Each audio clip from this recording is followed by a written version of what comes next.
बच्चे कुछ चीजें नोट कीजिए।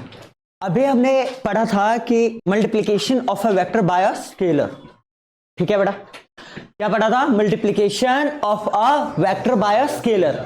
सपोज ए कोई भी वेक्टर है, ए कोई भी वेक्टर है, ठीक है, और मैं इसे लैम्डा से मल्टीप्लाई कर रहा हूं और जो नया वेक्टर है उसे मैं बी कह रहा हूं, ठीक है बेटा।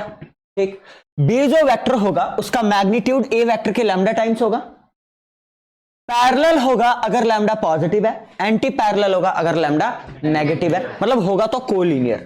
कोलिनियर का मतलब क्या है बच्चे? देखो, अगर ए एक वेक्टर है तो लैम्डा भी देखो या तो पैरेलल होगा लैम्डा भी, या तो क्या होगा? एंटी पैरेलल, है या ना? अगर इसमें लैम्डा पॉजिटिव हुआ तो पैरेलल, अगर लैम्डा क्या हुआ? नेगेटिव, तो क्या? Anti parallel. मानते हो नहीं मानते हो? यानी अगर ए और lambda A that is B, actually यहां मैंने गलत सीन कर दिया पता आपको।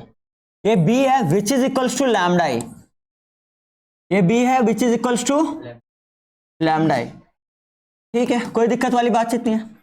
तो भैया जी इतना तो समझ आ रहा है, इतना समझ आ रहा है कि ए वेक्टर है तो लैम्डा ए या तो उसके पैरेलल होगा या तो एंटी पैरेलल होगा। मैं ही नहीं कह रहा हूं दोनों का मैग्नीट्यूड इक्वल होगा, एंड डेफिनेटली जो बी का मैग्नीट्यूड होगा वो लैम्डा टाइम्स होगा ए के। बट इतना हमें पता लग गया, जो ए और बी वेक्टर होगा वो कोलिनियर होगा, या तो पैरेलल होगा या तो एंटी पैरेलल होगा। अरे हाँ या ना?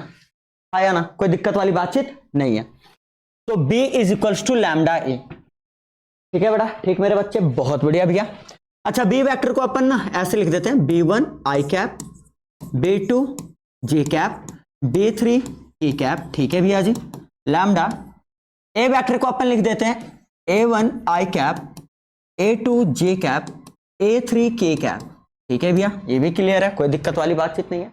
बच्चे लैम्डा अंदर मल्टीप्लाई कीजिए, आप लोग लैम्डा अंदर मल्टीप्लाई कीजिए, तो लैम्डा a1 आई कैप, लैम्डा a2 जे कैप प्लस लैम्डा a3 के कैप, आया ना? आया ना? कोई दिक्कत वाली बातचीत नहीं है, बिल्कुल अलग है भाई, ये अलग चीज है। 2 मिनट रुको, ये हमारा अलग है, ठीक है बेटा, ठीक मेरे बच्चे। दो वेक्टर इक्वल है, this vector and this vector, both vectors are equal to each other. और अगर दो वेक्टर इक्वल है तो मुझे बताओ कंडीशन क्या होता है इक्वल वेक्टर्स का? उनका कोरिस्पॉन्डिंग कंपोनेंट क्या होना चाहिए? इक्वल। तो इसका आई कैप का कोरिस्पॉन्डिंग कंपोनेंट जो भी है, इसका जो लैम्डा a1 होगा आई कैप के साथ वाला, यहां पे किसके इक्वल है? b1 के। यहां ध्यान देना, ध्यान देना, लैम्डा a2 किसके इक्वल होगा जी? b2 के। और बच्चे लैम्डा a3 किसके इक्वल होगा? b3 के। तो बच्चे लैम्डा a1 मल्टीप्लाई हो रहा है, वहां जाके क्या होगा? डिवाइड, तो b1 बाय a1 आ जाएगा, लैम्डा b2 बाय a2 आ जाएगा यहाँ पे, और यहाँ पे आ जाएगा b3 बाय a3, ठीक है बेटा। एंड तीनों रेशियो देखो लैम्डा के इक्वल है, देयरफॉर ये तीनों आपस में क्या होंगे? इक्वल। अबे भाई b1 बाय a1 भी किसके इक्वल है? लैम्डा के। b2 बाय a2 भी लैम्डा के इक्वल है, b3 बाय a3 भी लैम्डा के इक्वल है। तो therefore can I say b1 by a1 is equals to b2 by a2 is equals to b3 by a3। वो अलग बात है कि ये लैम्डा के इक्वल है, किसी ना किसी के इक्वल होंगे। कंडीशन आ गया भाई दो कोलिनियर वेक्टर्स का।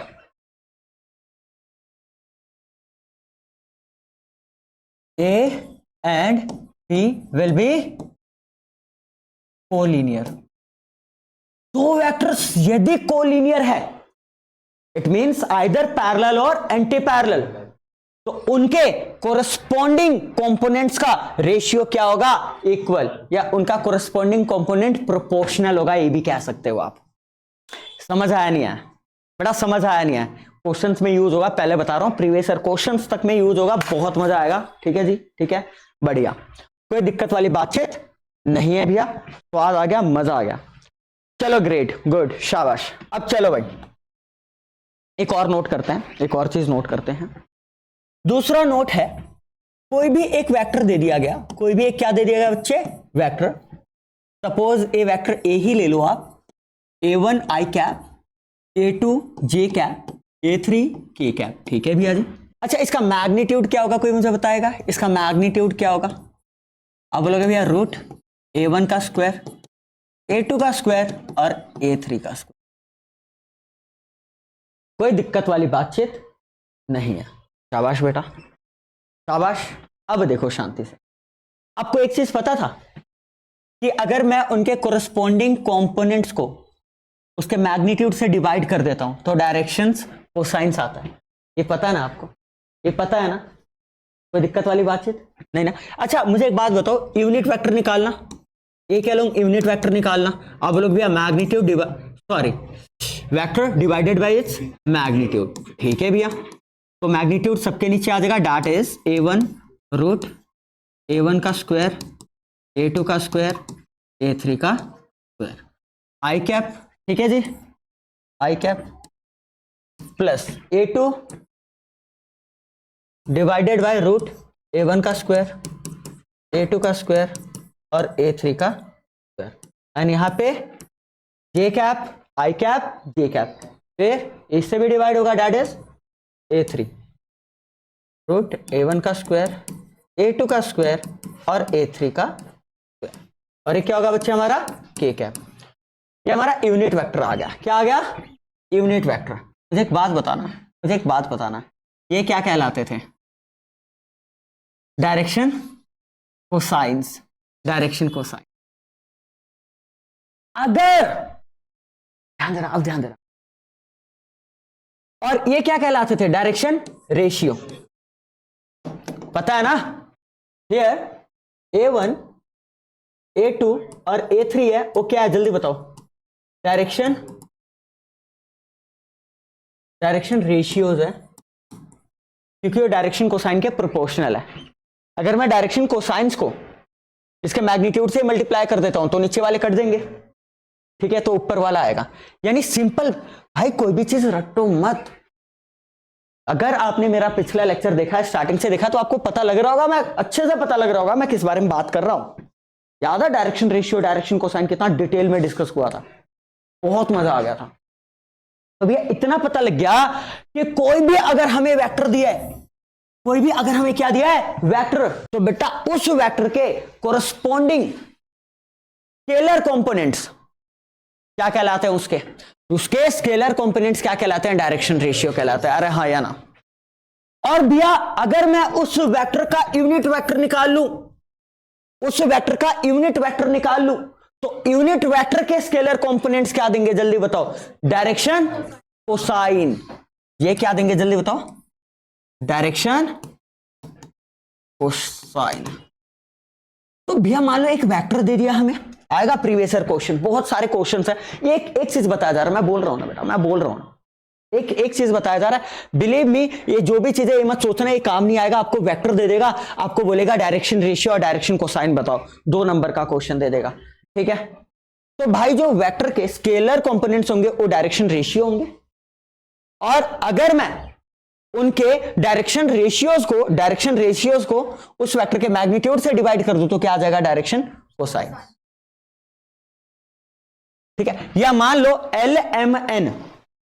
LMN किसी वेक्टर के डायरेक्शन कोसाइन दिए हुए हैं, तो LI cap plus MJ cap plus NK cap उस वेक्टर के अलोंग यूनिट वेक्टर होगा।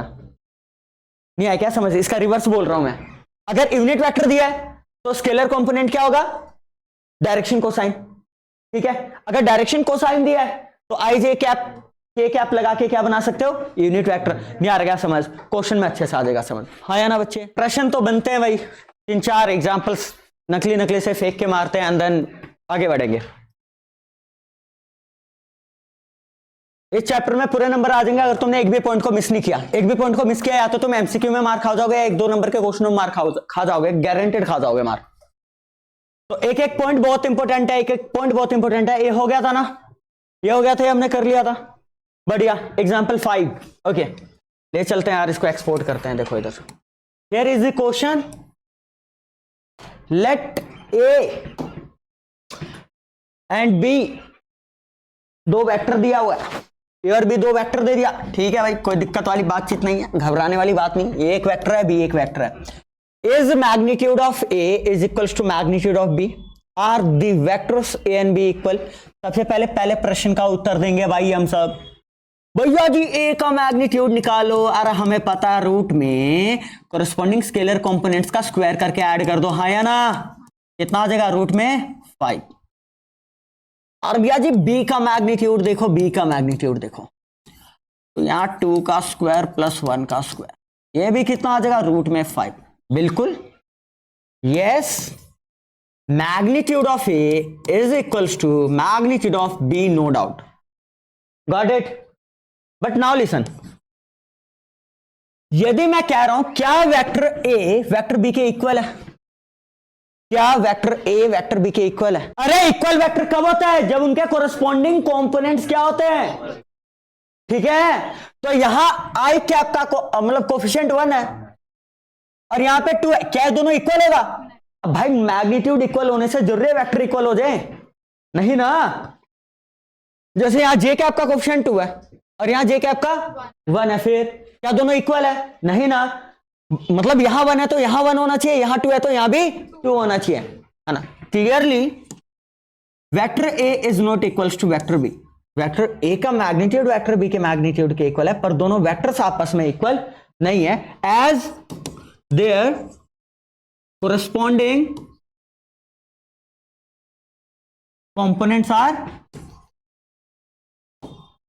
Components are not equal. ठीक है बच्चे, कोई दिक्कत वाली बातचीत? कोई दिक्कत वाली बातचीत नहीं। शाबाश शाबाश शाबाश। हाँ भाई, example 6, find the unit vector in the direction of the vector this. हद है यार, अरे हमका पता है यूनिट वेक्टर क्या होता है, vector divided by its magnitude. तो बेटा पहले खोपचे में मैग्नीट्यूड कर लो यार, मतलब मैग्नीट्यूड निकाल लो, कर लो, क्या निकाल लो।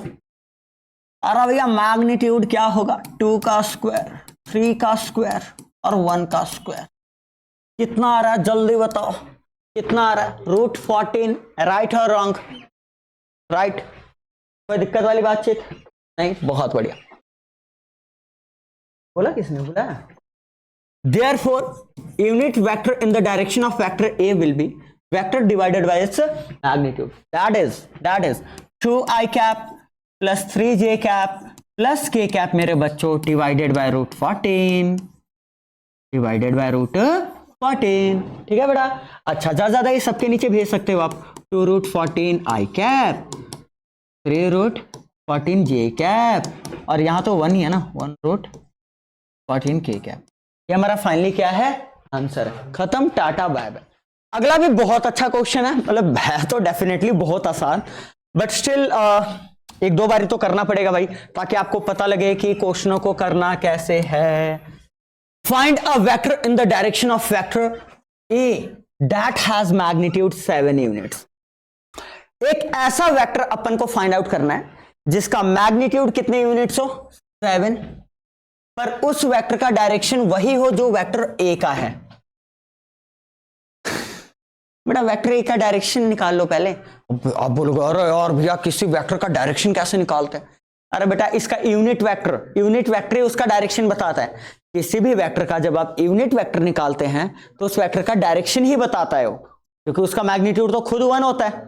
तो अगर आपने ए कैप निकाल लिया, यानी वेक्टर ए के अलोंग यूनिट वेक्टर निकाल लिया और उसे 7 से मल्टीप्लाई कर दिया, मिल गया आपको। समझ आ रहा है बेटा? Therefore unit vector in the direction of A, that is A cap, vector A divided bye its magnitude. ठीक है भैया।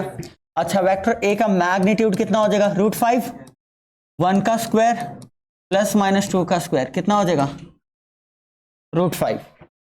ठीक है बेटा, ठीक मेरे बच्चे, बहुत बढ़िया बहुत बढ़िया। तो ए कैप किसके इक्वल आ गया, वेक्टर ए को डिवाइड कर दो रूट 5 से, दैट इज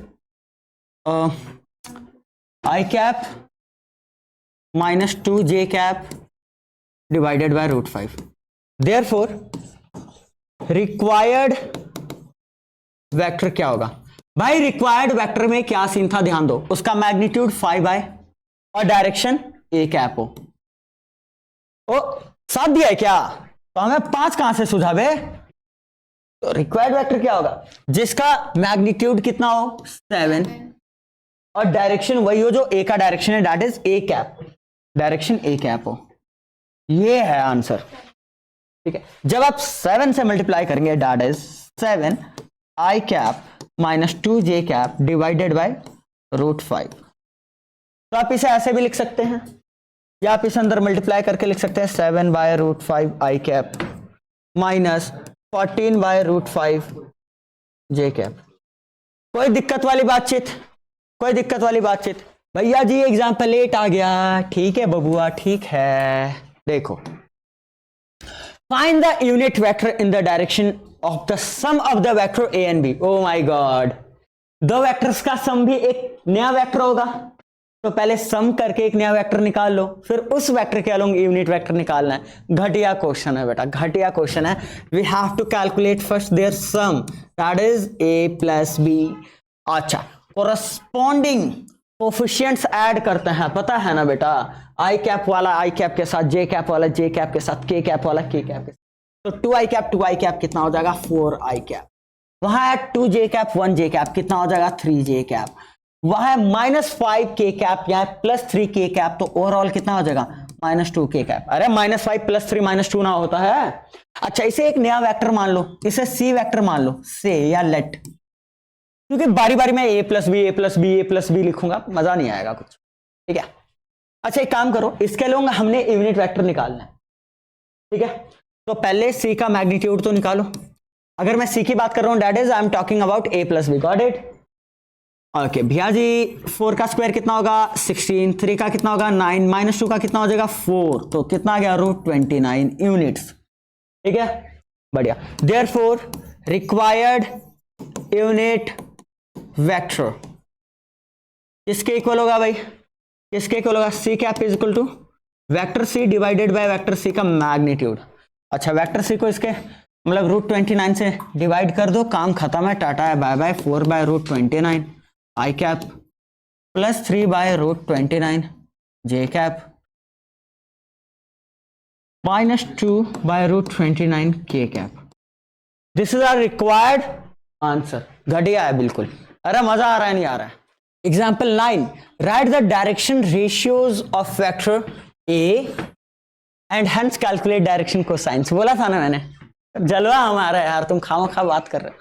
अच्छा, वेक्टर ए दिया हुआ है बेटा मेरे बच्चे, क्या है? आई कैप प्लस जे कैप -2 के कैप।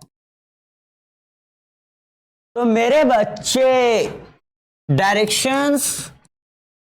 डायरेक्शन रेशियोज क्या होंगे? जल्दी बताओ, क्या होंगे? क्या होंगे? अरे किसी भी वेक्टर का स्केलर कंपोनेंट कोई क्या कहते हैं? Direction ratio. इसके आगे कुछ नहीं है, तो क्या है? 1।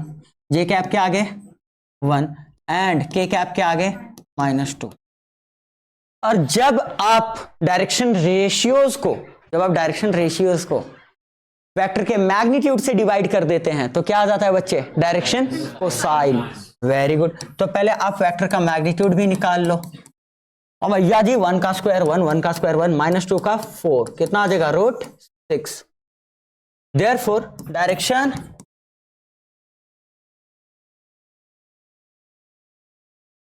कोसाइन। व्हाट? Direction cosine. जब आप डायरेक्शन रेशियो को √6 से डिवाइड कर देंगे, दैट इज 1 बाय √6,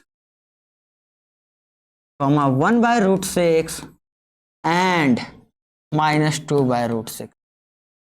ठीक है बेटा, ये हमारा क्या है? जल्दी बताइए आंसर।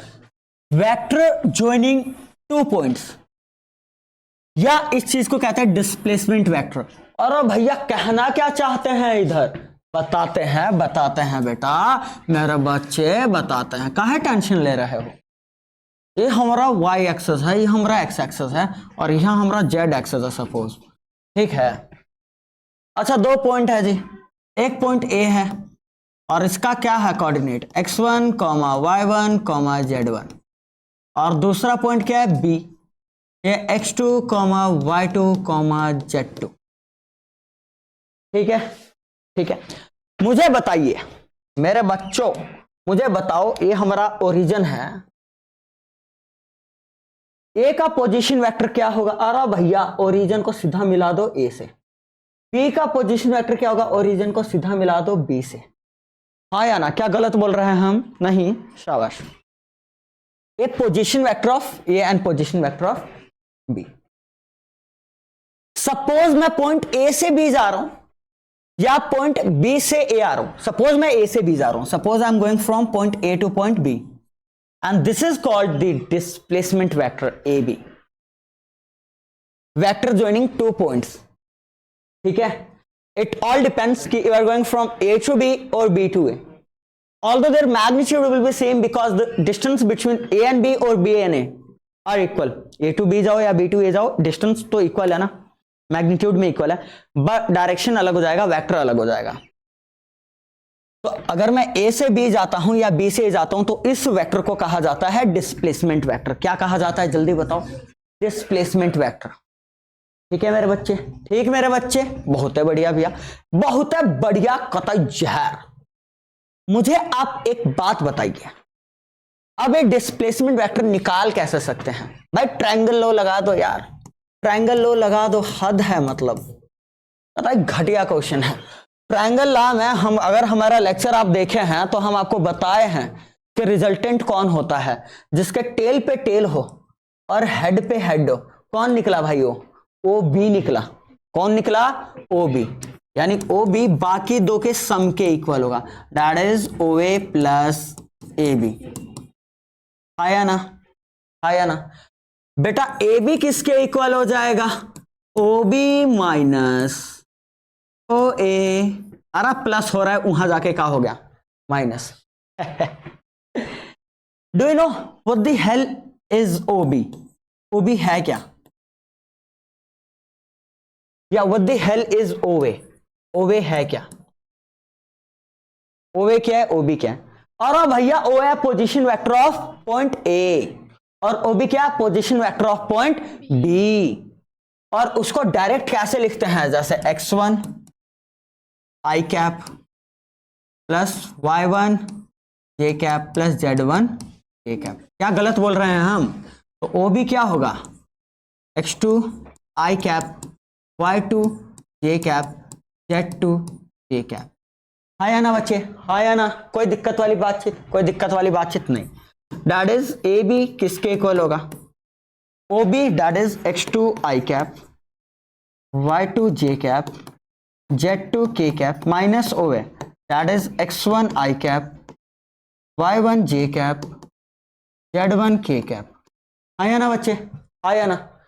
जब आप माइनस करोगे तो कोरस्पॉन्डिंग कंपोनेंट्स क्या होंगे? माइनस। जैसे x2 माइनस x1 का आई कैप, x2 माइनस x1 का आई कैप, ठीक है। y2 माइनस y1 का जे कैप, z2 माइनस z1 का K cap. This is a displacement vector from A to B. This is the displacement vector from A to B. Displacement vector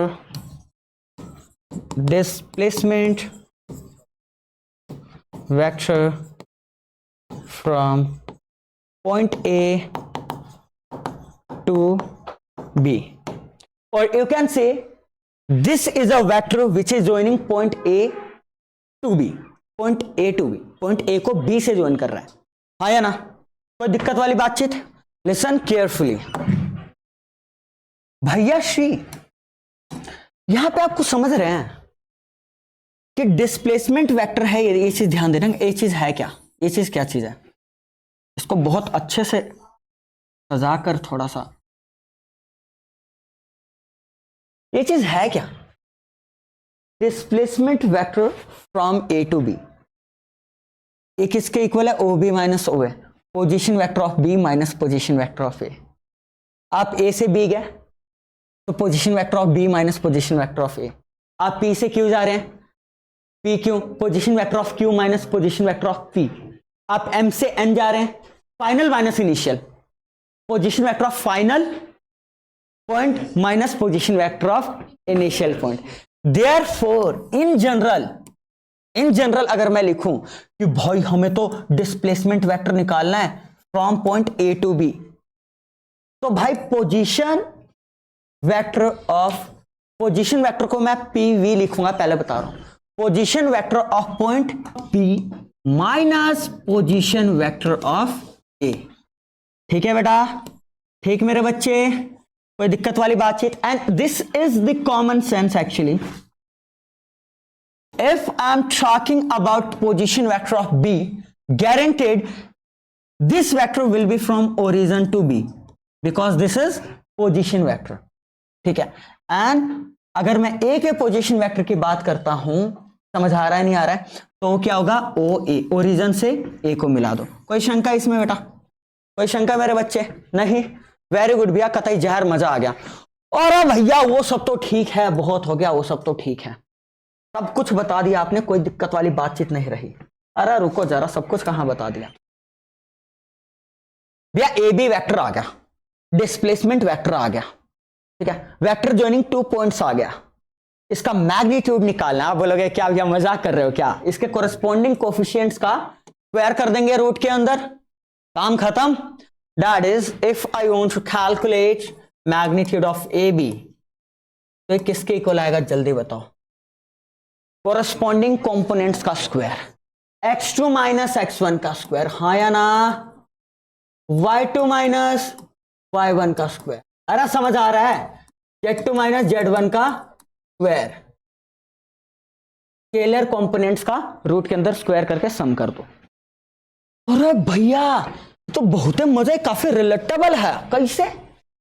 अगर A B का magnitude का मतलब A B का distance ना, अबे A B का magnitude का मतलब मैं किसकी बात कर रहा हूं? कोई बताएगा मुझे? ए बी डिस्टेंस की, डिस्टेंस फॉर्मूला लगाना, x2 माइनस रूट के अंदर x2 माइनस x1 का square plus y2 minus y1 का square plus z2 minus z1 का स्क्वायर, यही तो आया।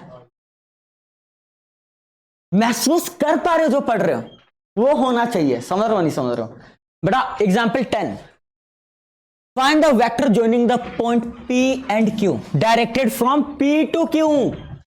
P से Q जा रहे, P से Q, यानी P से Q जा रहे, P पहले Q बाद में, P से Q, समझ आ रहा है? That is position vector of Q minus position vector of P। ठीक है बेटा, ठीक मेरे बच्चे? Q का पोजीशन वेक्टर क्या होगा? Minus i cap minus 2j cap minus 4k cap. अबे कैसे पता लगा भाई? अबे भाई ये आई जे के लगा दो, कोरेस्पोंडिंग पता ना, बढ़िया पोजीशन वेक्टर आ जाता है। ओके, P का पोजीशन वेक्टर क्या आएगा? 2i cap 3j cap 0k cap, मतलब 2i cap 3j cap plus 0k cap. ये 0k कैप लिखो या ना लिखो घंटा फर्क नहीं पड़ता। अच्छा, -1 -2 माइनस अंदर मल्टीप्लाई होगा ना क्योंकि, तो -3i cap minus 5j cap minus 4k cap. This is the required answer. अगर इसका मैग्नीट्यूड बोल दिया तो भाई मैग्नीट्यूड निकालने आता है हमें। ठीक है बेटा, ठीक मेरे बच्चे, बहुत बढ़िया, कतई जहर, आसान है नहीं भाई? सेक्शन फॉर्मूला, 2 पॉइंट्स है अपने पास, ठीक है बेटा? एक लाइन उन दोनों पॉइंट्स को ज्वाइन कर रहा है मान लो, और एक और पॉइंट जो इंटरनली डिवाइड कर रहा है उन दोनों को, इंटरनली, एक्सटर्नली भी कर सकता है, but we are doing case 1, दोनों केस करेंगे, इंटरनली एंड एक्सटर्नली। ठीक है, मतलब P पॉइंट है, Q पॉइंट है, P Q को ज्वाइन करने वाला ये लाइन है। ठीक है, एक तीसरा पॉइंट है R जो कट कर रहा है N रेशो M में या M रेशो N में। ठीक है, हमें पॉइंट P का पोजीशन वेक्टर दिया होगा, हमें पॉइंट Q का पोजीशन वेक्टर दिया होगा, ठीक है, और जो पॉइंट इस लाइन को M रेशो N में डिवाइड कर रहा है ना, उसका पोजीशन वेक्टर अपन को निकालना होगा। That is we have to calculate R। ठीक है, अच्छा पहली बात तो आप 11वीं क्लास में 10वीं क्लास में ऑलरेडी पढ़ चुके हो। और अब भैया जी यहां देखो, ठीक है, 2 पॉइंट है, एक है A, दूसरा क्या है B। ठीक है, A मान लो x1 y1 है, अगर मैं 2D में बात करूं सिंपल। ठीक है, A क्या है? x2 y2। ठीक है भैया जी, एक पॉइंट P है जो इसे M रेशियो N में डिवाइड कर रहा है। ठीक है, पता ना P के कोऑर्डिनेट्स क्या आते थे? M x2 N x1 over M plus N। जाके देख लो भाई, जाके देख लो, अभी याद भी होगा आप लोगों को। क्रॉस करते हैं, अगर रेशियो यहां का ले रहे हो तो कोऑर्डिनेट वहां का लो, ऐसे याद करो, ऐसे याद करा था हमने। M y2 plus N y1 over m plus n। तो ये हमारा क्या हो जाता है, पॉइंट P का x कोऑर्डिनेट, और ये हो जाता है y कोऑर्डिनेट। सिमिलरली आपको पता लग गया होगा, आइडिया लग गया होगा कि भैया यहां भी हो गया। फिर तो r है ना, r का पोजीशन वेक्टर पता है क्या होगा, मैं बताता हूं आपको, पता है क्या होगा m का b के साथ जाएगा। क्यों, ऐसा क्यों? मैं बोल रहा हूं बेटा, p का पोजीशन वेक्टर क्या है मेरे बच्चे, p का पोजीशन वेक्टर क्या है a, q का पोजीशन वेक्टर क्या है p, और जो r डिवाइड कर रहा है a वाले साइड को m रेशियो में डिवाइड कर रहा है, और q वाले साइड को, मतलब p वाले साइड को m रेशियो पे और q वाले साइड को n रेशियो पे। तो m b के साथ जाएगा और n a के साथ आएगा, यहां वेक्टर फॉर्म में आएगा। क्या आएगा, वेक्टर फॉर्म में। अबे यार ठीक है, इस पॉइंट का पोजीशन वेक्टर चाहिए, समझ आ रहा है नहीं आ रहा है? तो गिवन पॉइंट्स के पोजीशन वेक्टर के फॉर्म में ही फॉर्मूला बनाएंगे हम, ओवर m प्लस n। देखो यही आता है, प्रूफ करवा दूंगा अभी, डोंट वरी। ये तो मैं ट्रिक बता रहा हूं आपको याद करने का, कि अगर रेशियो यहां का ले रहे हो, वेक्टर वहां का लो, mb plus na over m plus n। अभी भी नहीं आया समझ? आ गया भैया, आ गया, बहुत बढ़िया। भैया जी ध्यान दो, इधर ये क्या दिया हुआ है, इस रेशियो में डिवाइड हो रहा है। इस रेशियो का मतलब क्या है यार, अरे यार मतलब यहां पे क्या है, यहां पे क्या है, R Q divided by P R, R Q divided by P R, N ratio M है ना। तो अगर आप क्रॉस मल्टीप्लाई करेंगे तो एम किसके साथ जाएगा, आर क्यू के साथ, और एन किसके साथ जाएगा, पी आर के साथ। यही लिखा हुआ है, अभी भी नहीं आया समझ? आ गया बेटा, आ गया, वेरी गुड, वेरी गुड मेरे बच्चे। भाई मुझे एक बात बताना, चलो ओपी ऐसे है, ओ क्यू वैसे है, मैं पी क्यू को ऐसे लेता हूं, ऐसे, ठीक है, ठीक है, ध्यान देना, पी से क्यू की ओर, पी से क्यू की ओर। दो ट्राइंगल है भाई, इन ट्राइंगल, एक ट्राइंगल अपन ले लेते हैं O R Q, O R Q, यहां पे ट्राइंगल लो लगा दो, है ना, ट्राइंगल ऑफ फैक्टर एडिशन, याद है। रिजल्टेंट कौन होगा, कोई बताएगा मुझे? भैया जी जिसके टेल पे टेल हेड पे हेड हो, जिसके टेल पे टेल और हेड पे हेड हो, कौन है जल्दी बताओ? O Q, that is B, that is B. O Q किसके इक्वल होगा, दैट इज बी किसके इक्वल होगा, आर प्लस आर क्यू, ठीक है। और यहां से आर क्यू कितना आ जाएगा, बी प्लस आर, वहां जाके क्या हो जाएगा, माइनस आर। दोबारा ट्राइंगल ला लगाओ भाई, दोबारा ट्राइंगल ला लगाओ। पर अब कौन सा ट्राइंगल लेंगे हम, नीचे वाला triangle, in triangle O P R, in triangle O P R, ठीक है बेटा, ओ पी आर। इसमें दोबारा अपन क्या लगाएंगे जल्दी बताओ, ट्राइंगल लो। भैया जी यहां का रिजल्टेंट कौन है भाई, पी, ए वाला ऐसे जा रहा है, ध्यान रखना, ठीक है, पी आर ऐसे मानोगे, in triangle O P R, ठीक है बेटा, ठीक मेरे बच्चे। तो भाई यहां पे रिजल्टेंट कौन होगा जल्दी बताओ, जिसके टेल पे टेल हो, हेड पे हेड। यहां पे ओ आर होगा, टेल पे टेल हेड पे हेड, क्या होगा जल्दी बताओ, O R, that is O R, क्या चीज दिया हुआ है, आर दिया हुआ है भैया, और एक किसके इक्वल होगा, OP, that is A plus P R, P R, ठीक है बेटा, ठीक मेरे बच्चे। यहां से पी आर किसके इक्वल हो जाएगा, आर माइनस ए के, आया ना, आया ना, बताओ। देयरफॉर बेटा एम, अबे यहां देखो ना, एम इंटू आर क्यू, तो आर क्यू किसके इक्वल है, बी माइनस आर, ठीक है, ठीक है, N P R, N P R, तो पी आर किसके इक्वल है, आर माइनस ए के। वेरी गुड भैया जी, वेरी गुड। एम अंदर मल्टीप्लाई करो, M B minus M R is equals to N R minus N A. अरे हाँ या ना बेटा, हाँ या ना। अरे भैया जी एक काम करते हैं, ये माइनस एम आर वहां जाके क्या हो जाएगा, ये देखो ना, माइनस एम आर वहां जाके क्या हो जाएगा, प्लस एम आर, तो एन आर पहले ही था, माइनस एम आर वहां जाके क्या हो जाएगा, प्लस एम आर, ठीक है, और माइनस एन ए वहां जाके क्या हो जाएगा, plus N A, that is M B already है इधर, और एन ए।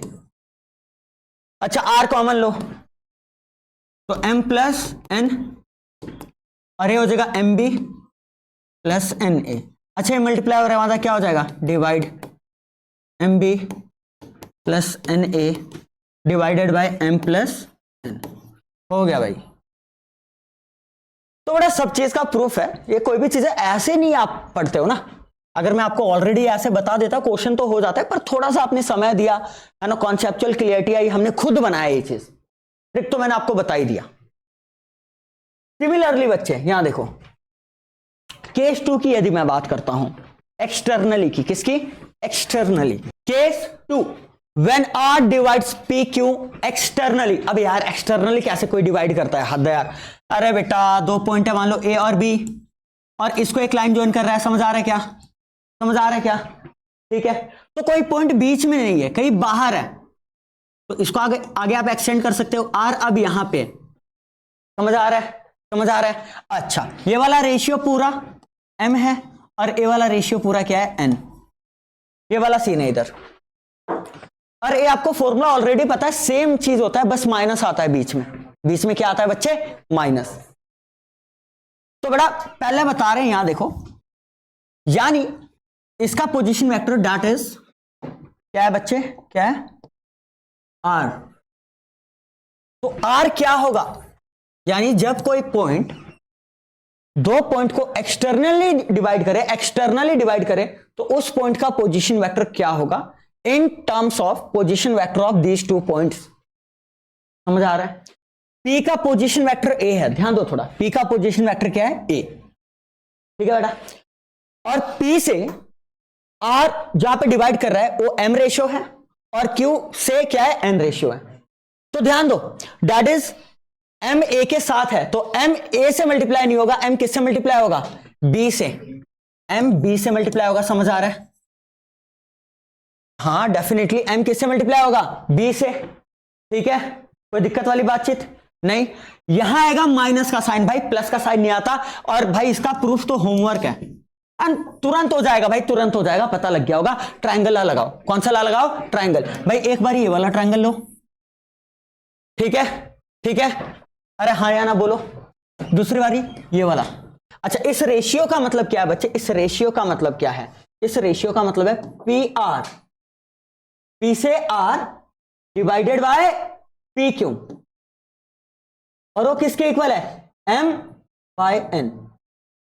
ठीक है, क्रॉस मल्टीप्लाई कर दो, P R P Q triangle से निकाल के पुट कर दो, आ जाएगा। ठीक है, कुछ तो करो। M B minus N A over M plus N. बढ़िया भैया, एम प्लस, ये भी ठीक है, कोई दिक्कत वाली बातचीत नहीं है। या अच्छी माइनस आता है, कोई बात नहीं बेटा, ओवर m माइनस एन। यहां माइनस आता है, बस इतना ध्यान रखना है, समझ आया? वहां प्लस और यहां माइनस। ठीक है भाई, क्वेश्चन के थ्रू अच्छे से क्लियर हो जाएगा, डोंट वरी। बस एक चीज नोट कर लो, एक चीज नोट कर लो, बहुत इंपॉर्टेंट चीज है, पहले बता रहे हैं, देखो नोट करो। If r is the mid point of P Q. अरे भाई r बिल्कुल बीच में, मान लो r बिल्कुल क्या है? बीच में। कहने का मतलब क्या है? ये देखो ये भैया दो पॉइंट है, क्या है? p है और क्या है? क्यों? तो ये जो लाइन है ना, उन दोनों के लाइन के बीच में बिल्कुल r। चलो भैया, इसका पोजीशन वेक्टर क्या है? a, और इसका पोजीशन वेक्टर क्या है भैया जी? b। और हमें क्या निकालना है? r निकालना है। अच्छा मुझे एक बात बताओ, इस केस में m रेशियो, जब आप m और n को डिवाइड करोगे, दैट इज मैं क्या कह रहा हूं, जब आप पी आर और आर क्यू को डिवाइड करोगे भाई 1/1 आएगा। m बाय n, मतलब m की वैल्यू भी 1 और n की वैल्यू भी 1 रेशियो 1 आएगा। बताओ क्यों? अरे भाई r मिड पॉइंट है, तो जितना पी आर है उतना ही क्या है? R Q. समझ आ रहा है? सेम फॉर्मूले में आप क्या करो, m और n की वैल्यू कितना पुट कर दो? 1। दैट इज m की वैल्यू, m की वैल्यू क्या पुट कर दो बेटा? 1, और n की भी वैल्यू 1, तो b प्लस ए ओवर 1 प्लस 1, तो b प्लस ए बाय 2, या सिंपल लिखो a प्लस b बाय 2। नहीं आ रहा क्या समझ? नहीं आ रहा क्या समझ? सीधा दो पॉइंट के पोजीशन वेक्टर को ऐड करो और 2 से डिवाइड करो, अगर तुम्हें मिड पॉइंट का पोजीशन वेक्टर चाहिए तो। अरे हाँ या ना? मजा आया? स्वाद है भाई? m और n की वैल्यू 1 पुट करो। इस केस में आपको क्या करना है? m is equal to n is equal to क्या हो जाएगा? 1। और यहां पुट कर दो बस, तब आ जाएगा। बढ़िया, चलो लेट्स हैव सम क्वेश्चंस। देखो बेटा ध्यान से, consider 2 points P and Q, consider 2 points P and Q with position vector O P, P point का पोजीशन वेक्टर दिया हुआ है, और O Q that is Q point का पोजीशन वेक्टर दिया हुआ है। बहुत बढ़िया। Find the position vector of R which divide the line joining P and Q in the ratio 2:1 internally and externally. मैं तुम्हें सच बताऊं, तुम्हें एक्सटर्नली में दिक्कत आएगा थोड़ा सा कि माइनस माइनस का, और कुछ नहीं। दिक्कत भी क्या आएगा यार, बीच में माइनस आ जाएगा बस। इंटरनली में तो सीधा क्या आता है, प्लस। तो इंटरनली है भाई, साफ सिंपल बात क्या है, इंटरनली। ठीक है, ठीक है। तुम्हें पोजीशन वेक्टर ऑफ आर चाहिए, दैट इज ओ आर। समझ आ रहा है, समझ आ रहा है, नहीं आ रहा है? कोई दिक्कत वाली बातचीत, कोई दिक्कत वाली बातचीत नहीं। तो भाई किस रेशियो में डिवाइड हो रहा है, किस रेशियो में डिवाइड हो रहा है? सबसे पहले डिस्कशन ओपी का हुआ है और रेशियो में सबसे पहले 2 है, और सेकंड नंबर पे ओक्यू का डिस्कशन हुआ है और सेकंड नंबर पे 1 है। तो 1 जाएगा किसके साथ, ओक्यू के साथ। मैं बारी बारी बता रहा हूं, देखो मैंने ट्रिक बताई थी आपको, ट्रिक बताई थी। एम जाएगा बी के साथ, ऑपोजिट वाले के साथ जाएगा, और एन जाएगा ए के साथ। हाँ या ना, हाँ या ना? कभी गलत नहीं होगे तुम, कभी गलत नहीं होगे। तो मैं पहले बता रहा हूं, ओपी, पी पहला है मान लो, और ओक्यू दूसरा है। तो यहां पे 2 पहला है और 1 दूसरा है। तो 1 दूसरा है, तो दूसरे का पहले वाले के साथ करवाओ, यानी 1 किसके साथ जाएगा, ओपी के साथ। ठीक है बेटा, ठीक मेरे बच्चे। और 2 किसके साथ जाएगा, ओक्यू के साथ। नहीं आ रहा क्या समझ? ओवर क्या था जल्दी बताओ, m plus N, that is 2 + 1। ओ भैया जी, ओपी कितना हो जाएगा, ओपी को 1 से मल्टीप्लाई करोगे तो 3a - 2b, और ओक्यू को 2 से मल्टीप्लाई करोगे तो 2a + 2b। ठीक है भैया, और 2 + 1 कितना होगा, 3। 2b से 2b गया, कितना आ रहा है, 5a / 3। ये हमारा रिक्वायर्ड क्या है, आंसर। ठीक है, कोई दिक्कत वाली बातचीत नहीं, कोई दिक्कत वाली बातचीत नहीं है। Very good. हाँ सुखदेव जल्दी बोल। नमस्कार, अभी स्क्रीनशॉट भेज देता हूं भाई, अभी तो पैसों का बात मत कर सुखदेव। चलो यहां देखो, हाँ वो तो गया। और भैया जी सेकंड में क्या करना है आपको भाई, अब आपको कैसे क्या करना है जल्दी बताओ। एक्सटर्नली क्या करना है, एक्सटर्नली। ओके, एक्सटर्नली के केस में बस जहां प्लस है वहां क्या लग जाएगा जल्दी बताओ, माइनस ओ आर किसके इक्वल होगा, 1 × ओपी माइनस, है या ना? अच्छा, 2 × ओक्यू ओवर 1 - 2 आएगा ना, ध्यान देना। एम पॉजिटिव था, एम पॉजिटिव था। ठीक है, तो जे 1 पॉजिटिव है 1 आगे रहेगा, और 2 नेगेटिव है तो 2 पीछे रहेगा। समझ आ रहा है कहने का मतलब क्या है? इसको भी ऐसे ही लिखो यार, यहां प्लस था तो कोई फर्क नहीं पड़ता था, कम्यूटेटिव होता है क्योंकि।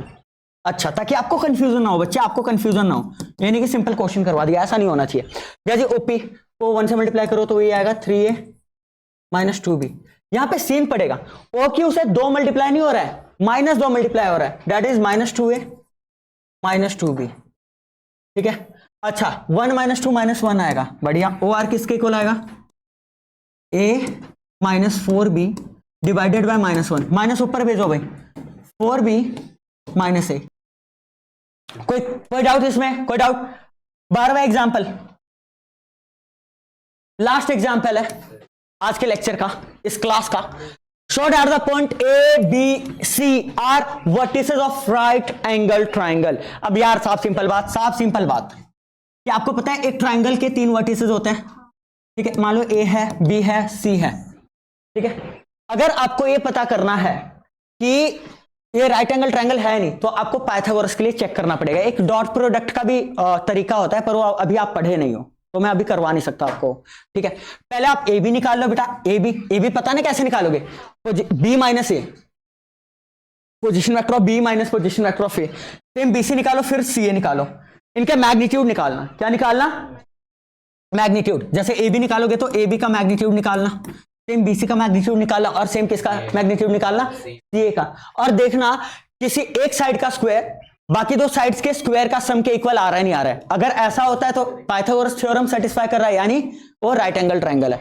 बढ़िया, ठीक है बेटा, आई होप मजा आया होगा आज के लेक्चर में।